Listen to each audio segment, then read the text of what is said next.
गांव में की सौगात है, गांव में बहुत ज़्यादा बनाई जाती है। ये 1 पिंच के करीब मैंने सिनेमन स्टिक दालचीनी का जो टुकड़ा है वो डाल दिया, और मैं 2 सब्ज़ इलायचियाँ कूट के तो वो मैं डाल के इस पानी को बॉयल कर लूँगी।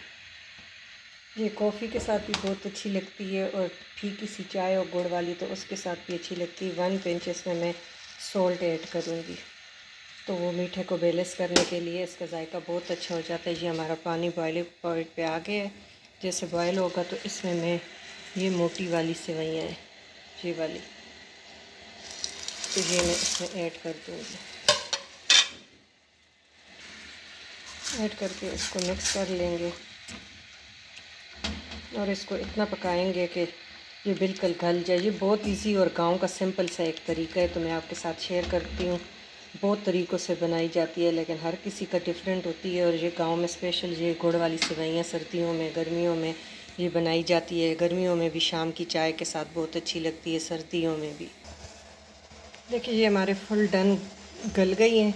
अब इससे हम थोड़ा सा जो पानी बचा है इसको हम छान के हटा देंगे, तो फिर इसमें हम देसी घी और शक्कर मिक्स करेंगे। ये मैंने 1 टेबल स्पून इसमें देसी घी डाल दी है, और हस्ब ज़रूरत में इसमें शक्कर डाल लूँगी। आपने जितना मीठा खाना है,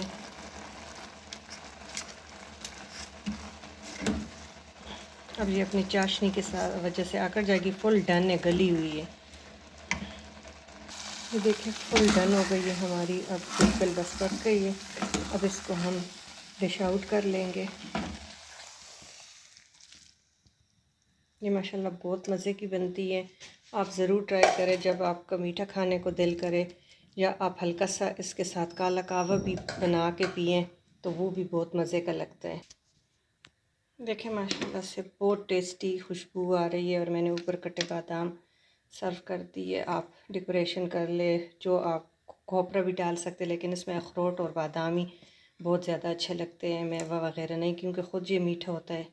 तो ये आप ज़रूर ट्राई करें। अगर आपको रेसिपी अच्छी लगे, बहुत सिंपल सी है बिगनर्स के लिए, तो ये हाथ का खेल है चुटकियों का, तो आप ज़रूर बनाएं। और ये मीठा बहुत ही टेस्टी और एक सिंपल सी रेसिपी है, गांव की स्पेशल सौगात।